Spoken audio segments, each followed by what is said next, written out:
Bonjour, dans cette vidéo, je vais vous montrer comment importer en masse des tiers dans Dolibar. Vous avez certainement un certain nombre de sociétés, de clients, de tiers que vous voulez intégrer à Dolibar. Au lieu de faire tout ça à la main, on va pouvoir le faire automatiquement avec les outils de Dolibar, à condition d'avoir bien activé les modules import-export dans Dolibar. Si vous les avez activés, on va les retrouver dans le menu Outils, Nouvel export ou nouvel import. Pour l'instant, c'est l'import qui nous intéresse. Donc on va cliquer dessus, nouvel import. Nous allons pouvoir importer un certain nombre d'informations en fonction des modules que vous avez activés. Ce qui nous intéresse dans cette vidéo, c'est l'importation des tiers des sociétés. Donc je viens complètement à droite cliquer sur l'image. Vous allez pouvoir importer un fichier soit Excel, soit un fichier CSV. Moi, pour des questions de simplicité confort, je fais en Excel. En cliquant ici, vous allez pouvoir télécharger le modèle vierge, c'est-à-dire quels sont les champs que Dolibar attend et dans quel ordre surtout. C'est important. Je vais vous montrer un exemple de fichier.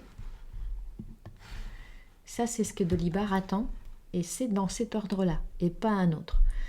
Donc, il attend un certain nombre d'informations.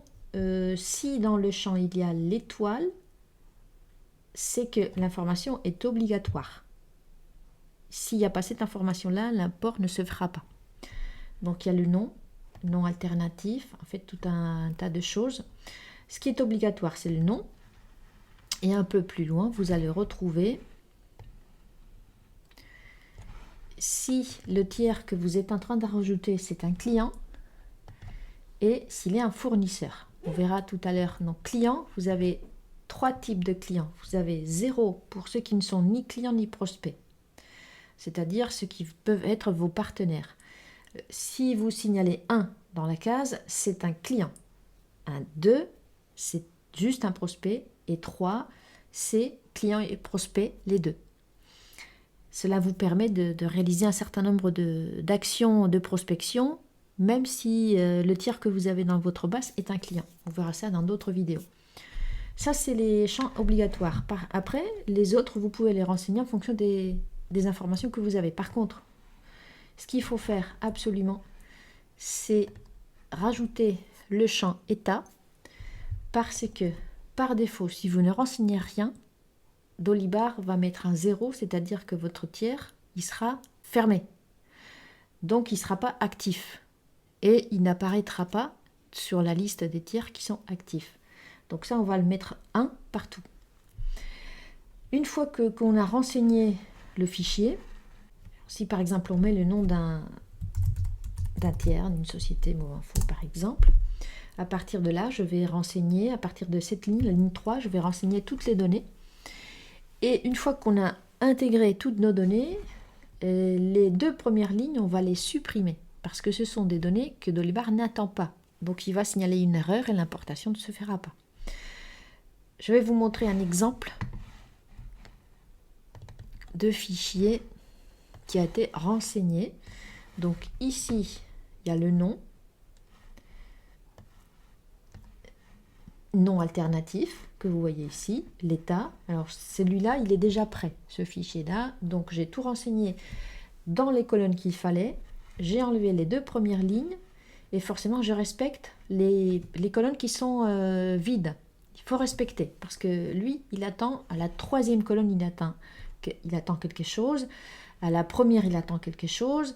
Et si vous effacez les colonnes qui sont vides, eh ben, ça ne sera plus ni la première colonne, 2e, etc. Donc celui-là, il est prêt, il s'appelle import tiers.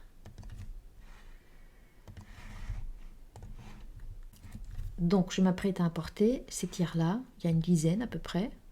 Je clique ici complètement à droite. Il me dit, d'accord, quel est le fichier qui contient les informations que vous souhaitez importer. Donc je vais chercher mon fichier qui se trouve sur le bureau.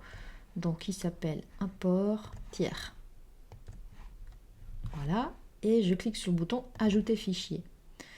Donc il me marque le nom qu'il a lui-même renommé, le poids, la date et l'heure.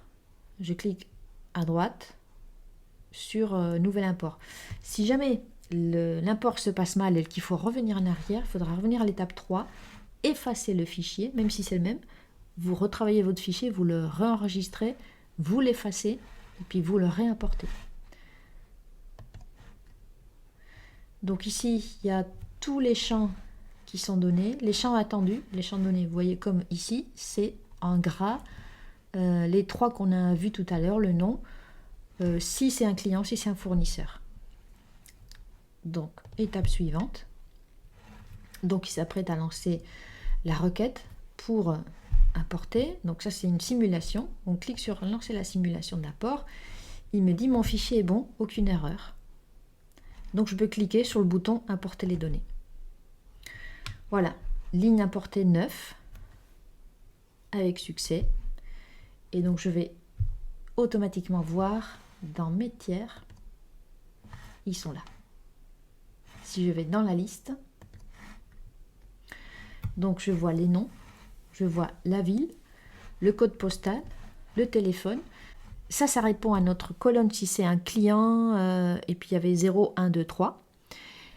Eh bien, 3 c'est ça, 1 c'est ça, et 0, j'en ai pas pour l'instant. Et ici, ça répond à la colonne du fichier Excel état, où on avait marqué 1. Autrement, sinon, il aurait fait par défaut clos, et du coup, je ne verrai plus rien ici. Ma liste elle serait vide. Voilà comment ça se passe pour l'importation des tiers, par exemple, dans Dolibar. Il est très important de respecter le fichier dans l'ordre que Dolibar a imposé. Je ne vous cache pas que souvent, il y a des erreurs parce qu'on a mal fait notre fichier, il y a un champ qui est au mauvais endroit, voilà, donc il faut souvent revenir. Donc c'est important de partir d'un exemple de fichier import, renseigner les champs comme il faut, enlever les 2 premières lignes et puis après lancer la simulation. Voilà, j'espère que cette vidéo vous aura aidé à faire une importation en masse des tiers dans Dolibar. Merci beaucoup.